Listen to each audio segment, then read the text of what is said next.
Buenos días y muchas gracias por estar aquí en esta comparecencia de cierre de curso político también para Izquierda Unida en estos últimos días de julio, en los que deseamos que hayan tenido vacaciones, aquellas personas que hayan tenido vacaciones en el mes de julio, pues vengan con ánimos renovados y quienes las tengan en agosto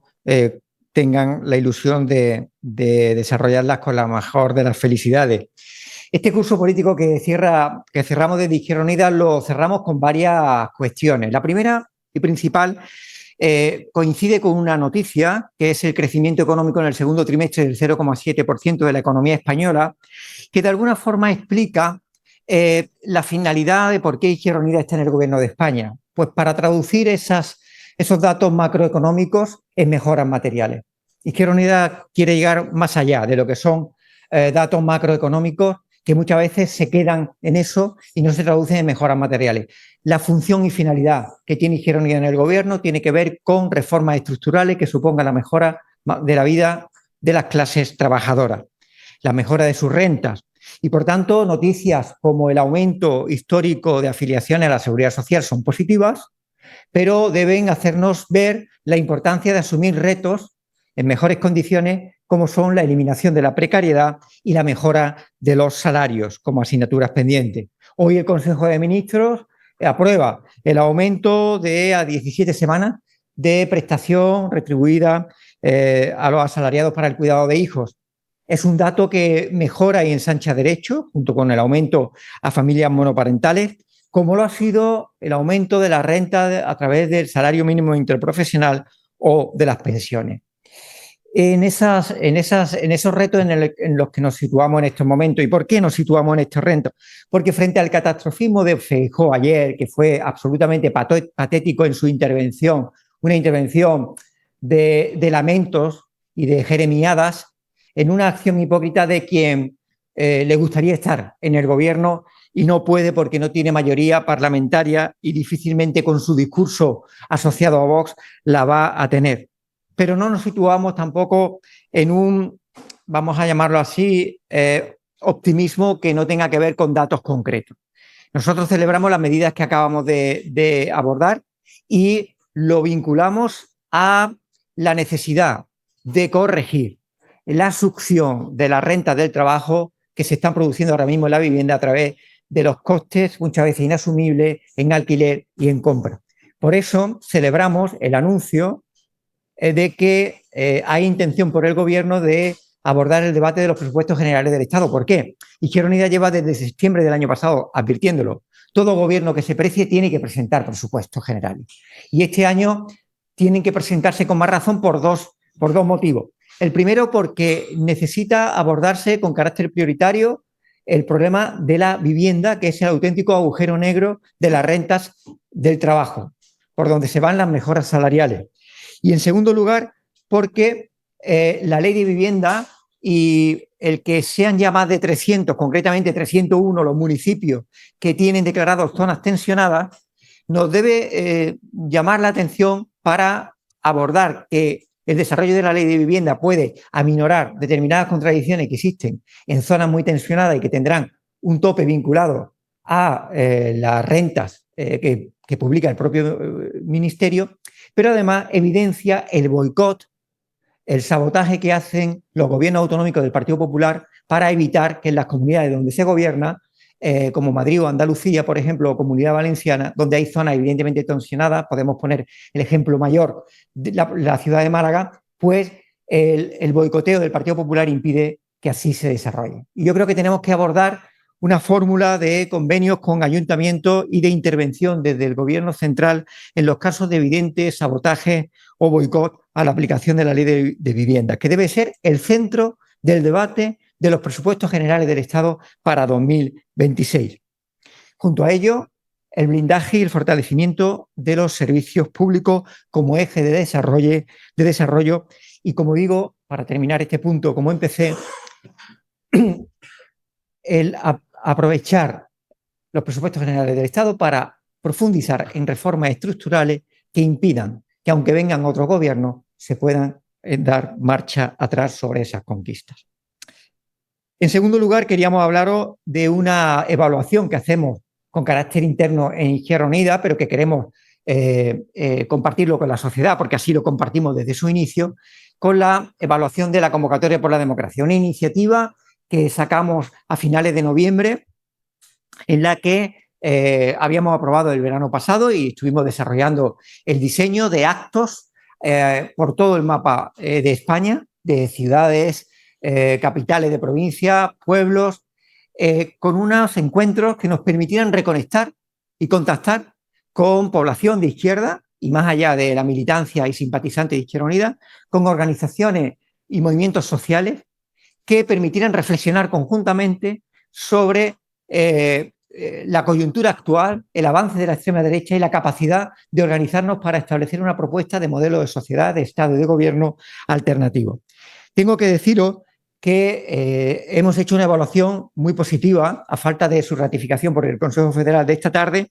en la que he podido celebrar a nivel federal 33 actos en las comunidades autónomas de todo el país, a los que habrá que sumar todos aquellos actos locales de carácter provincial que las diferentes federaciones de Izquierda Unida elaborarán en sus evaluaciones respectivas. Y en esos 33 actos hemos podido constatar la participación de población que a título individual ha querido, en una primera etapa hemos detectado una profunda expectativa y pesimismo en la población ante los avances del discurso de la extrema derecha, el odio, y por tanto hemos detectado población que se ha acercado de manera individual para intentar tener herramientas de combate en la cotidianidad frente a los discursos y los bulos de la extrema derecha. Es un dato que no teníamos, que no lo teníamos como dato esperado porque nos queríamos centrar en debates de propuestas, reflexiones, pero de pronto nos hemos encontrado con gente que acudía para conocer qué herramientas pueden tener para combatir los bulos y las políticas de extrema derecha. Y hemos valorado muy positivamente que en esos encuentros hayamos tenido gente que, bueno, aparte de personas muy vinculadas a nuestra organización, organizaciones ajenas a la nuestra, gentes no vinculadas con nuestra organización, pero que sin embargo sí estaban interesadas por estos encuentros de carácter presencial, de reencuentro, de establecimiento de complicidades en defensa de una democracia que amplios sectores populares sienten amenazada como el único, como sistema reconocido en el que podemos desarrollar conquistas para el vivir mejor. Conquistas y derechos. En tercer lugar, queremos tener una posición política como Izquierda Unida sobre el acuerdo en Escocia de Trump y von der Leyen, el acuerdo comercial y de inversiones entre Estados Unidos y la Unión Europea,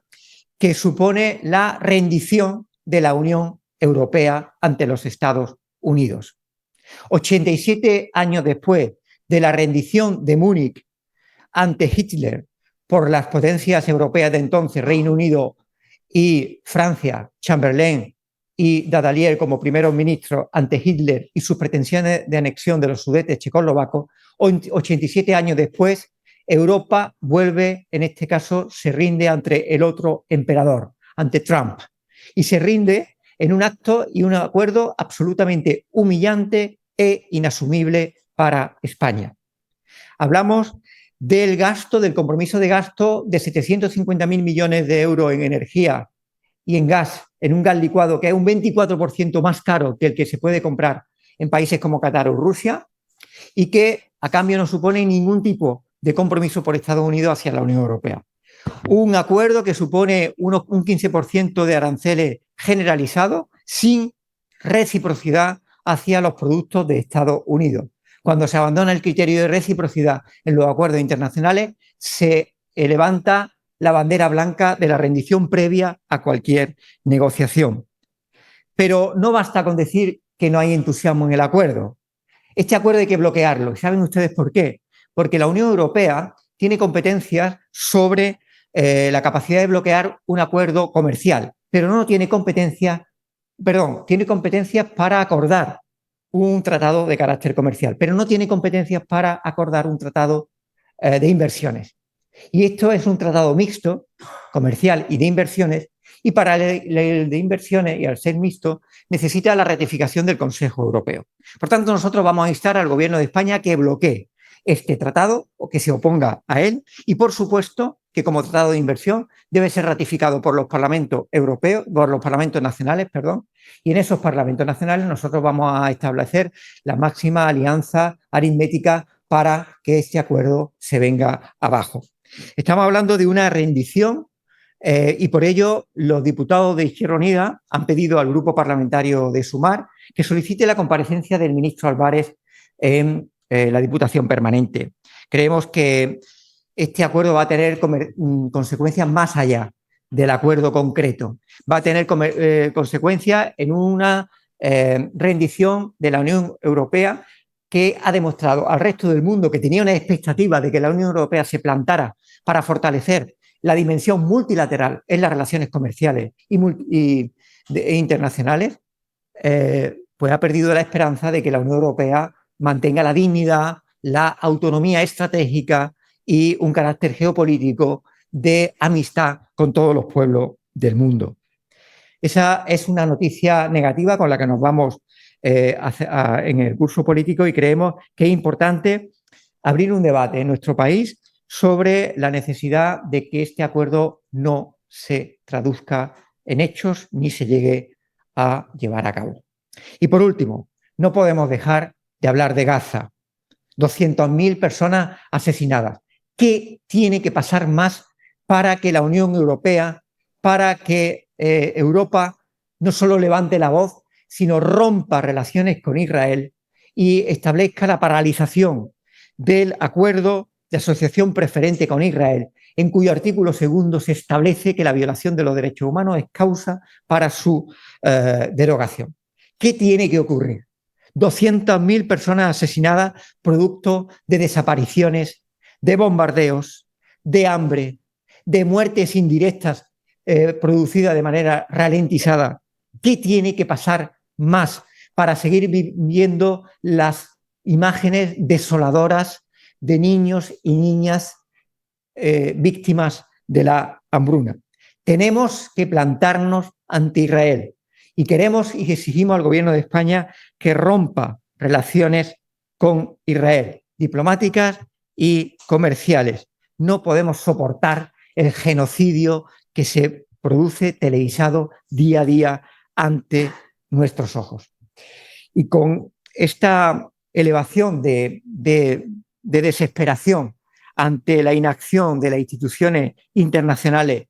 de un Israel que está protegido por ese gobierno fascista de Trump, tenemos que actuar si queremos algo de esperanza democrática en el mundo y desde luego en la Unión Europea. Celebramos que con este curso político el objetivo del gobierno de agotar la legislatura sea una realidad y con ello la aceleración de los cumplimientos de los acuerdos de legislatura que tenemos en el pacto de investidura que se desarrolló justamente hace 2 años y que deben acelerarse para que sea objeto de cumplimiento antes de que haya elecciones generales.